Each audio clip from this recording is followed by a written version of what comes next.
Okay, what up guys, it's Dr. Video Game here with another video. This video is going to be something new. I'm going to have gaming talks, I think is what I'm going to call this type. So today we're going to be talking about both Capcom and Smash Bros. Direct that are coming out. We're going to start off with Capcom. Everyone's talking about how Capcom's going broke and how this could be almost the beginning of the new video game crash. Pretty much what the story is Capcom only has $152 million in their banks right now. If we think about this in retrospect, you might think it's a lot just by hearing 152 million, because if you had 152 million, you'd be a millionaire, all of that. But this is a large company, and every year they got to put out a game or two. You might know them for their Mega Man games, or Street Fighter, The Devil May Cry, Resident Evil, and Dead Rising. To start off, to put out a game, I think it costs about 250 million, or at least that's for bigger games. So, pretty much, Capcom's going to struggle to put out a game. Their president went out a couple days ago, and they're like, don't worry, we can still raise the money. But what they're planning to do to raise the money is they're going to go out and they're going to start putting more DLCs out there for the public to purchase. This is not going to be beneficial by any means because, first off, no one's buying DLCs. DLCs are, as many people are putting it right now, the cancer of gaming right now. You're spending more money on a game that you just bought. Many people don't think this is quite fair. To be honest, I think Capcom is pretty much done. The fans have said many times, let's bring Mega Man back, because they stopped making Mega Man games. Mega Man was probably their best seller ever. I don't have exact numbers out there, but Mega Man had the biggest fan base. If they release a Mega Man game, it's kind of like Sonic. The game doesn't have to be good, and people will still go out and buy it. If Sega released a bad Sonic game, I know I'd probably even go out and buy it because I'm a big Sonic fan. Those games just sell. Mega Man is the franchise face of the face. They could pretty much just put a game out there.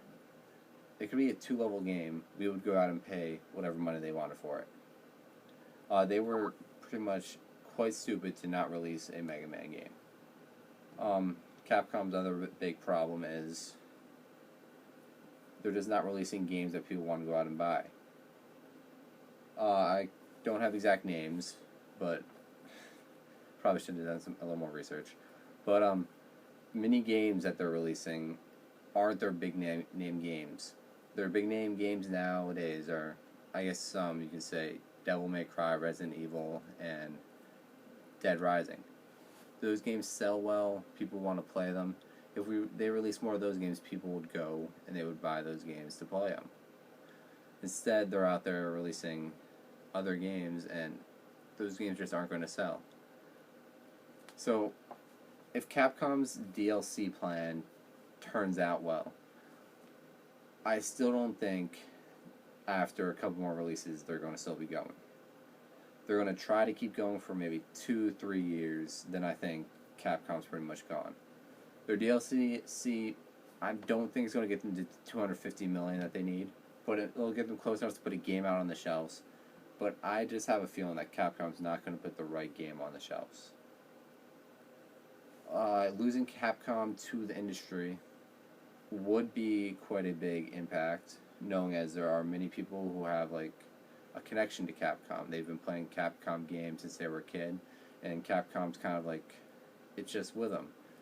If talking to some older gamers, playing Mega Man when they were a kid, Mega Man was quite the game. They would sit there, that would be one of their most played games, they would play it for 10 hours before they would stop. They would beat the game twice, 3 times, it was just what they wanted to do. Capcom has developed a connection in many people's hearts, and to see them go, I think it'll be a major, what's a good way to, it would be a turn off from gaming for some people. They still have some quality franchises that they are creating, as I've said before. And they got some names that they just put Street Fighter on a game even. Street Fighter will go out there and it will sell copies. But they're not getting it. Us, the fans, want these games. Put those games on the shelves for us to buy. We will buy them. So for my final verdict on this, As I said before, I give them 2 to 3 years and Capcom's gone. Some people were saying this is gonna be the next crash of video gaming, and I don't see that happening necessarily. I see Capcom going, causing maybe some smaller gaming companies to go. Gaming is not done by any means. It's getting. I don't even think it's getting closer to being done. There will always be console gaming. People are saying that PC games are going to take over. I'm sorry, I'm about to get a little off track. Console gaming will always be there. There is nothing like sitting at your TV with a controller in your hands. I mean, you're all going to argue, take a laptop, get an HDMI cord, plug it into your TV, and game like that with a controller. It's something about console gaming that you just can't get away from. I understand many of you guys are going to say it's not console gaming anymore, you're just pretty much hooking a computer up anyways. Those things are made to game, and they're made secondary for other things. I know you can make an argument that they're made for media just as much as gaming. They are still made more gaming than a PC. To have a PC that runs games at the performance that a console does, you can argue, but a consumer PC does not run a game at the same amount as a game console. A consumer PC will run a game quite poorly. To get a gaming PC, you need to get the right parts for gaming.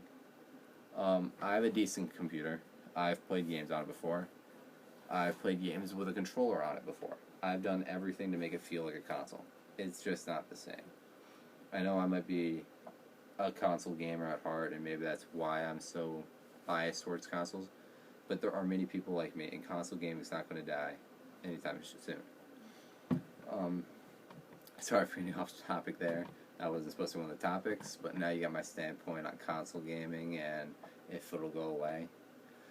Next, we'll talk about Smash Bros. So, Smash Bros. Direct is coming out, Super Smash Bros. Direct, for the Wii U and the 3DS.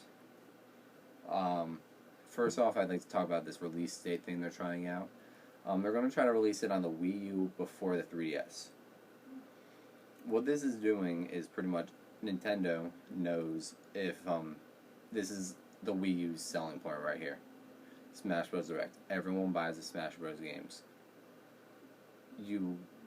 And now that they're releasing a handheld version of a 3DS, which is actually a popular, already well-sold system, if they know if that comes out first, then the Wii U won't get the extra sales coming from Smash Bros. Direct. So what their plan is they're going to try to get out there, and they're going to try to pretty much sell it on the Wii U before they sell it on the 3DS.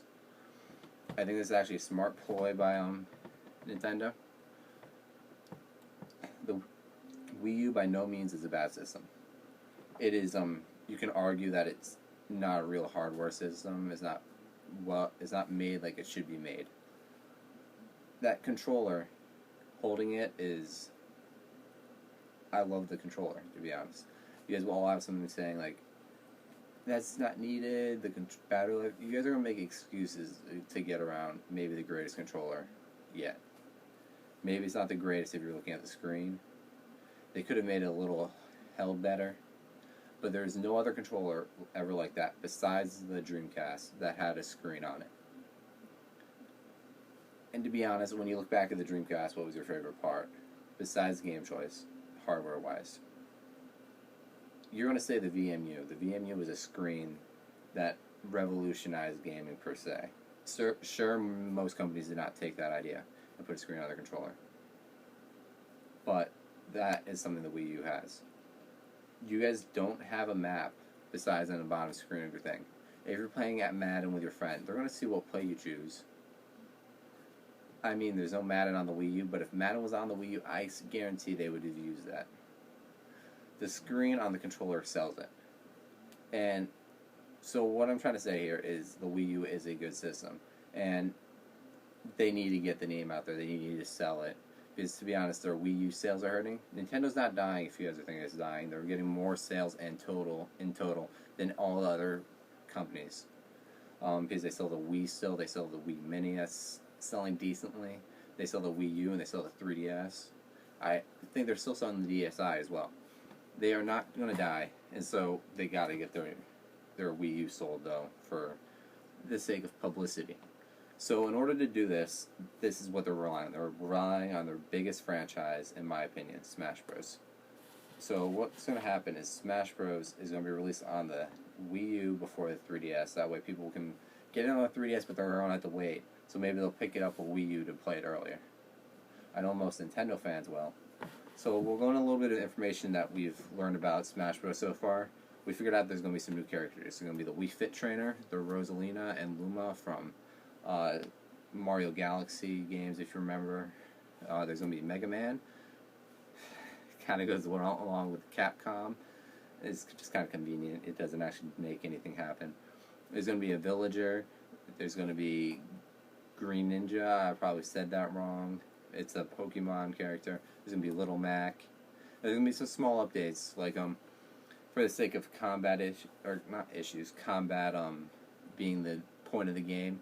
Yoshi's going to be standing upright now. If you watch some videos, there's some different things that Yoshi does. It's going to be interesting. It's not going to change anything because it's just going to be a little different, you know.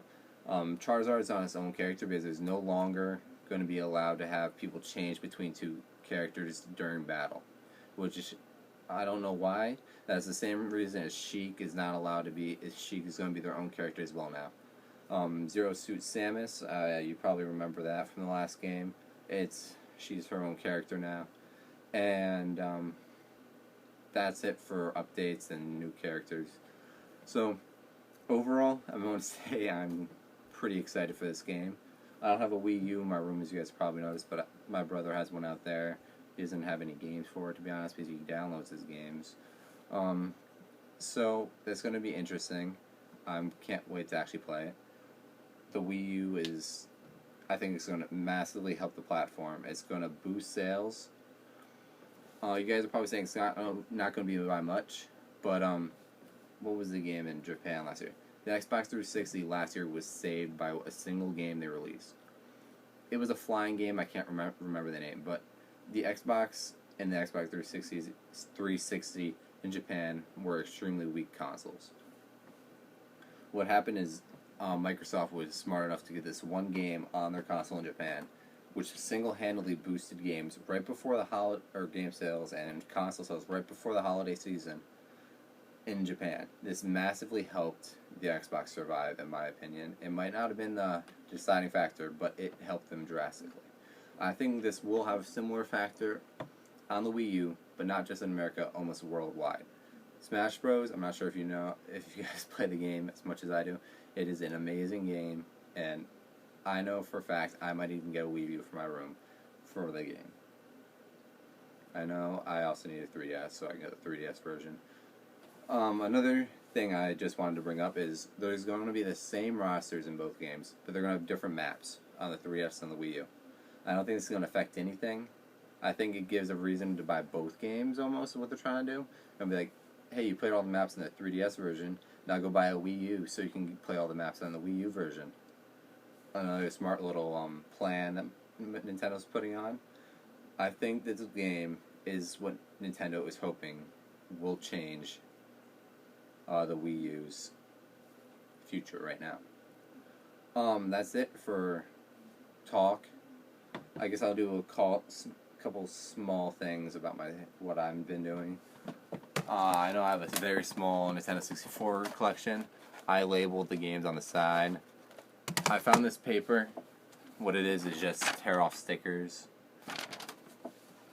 I just put them on the side of the 64 games. I think it's pretty good. It'll at least help me just pick out a game a little quicker.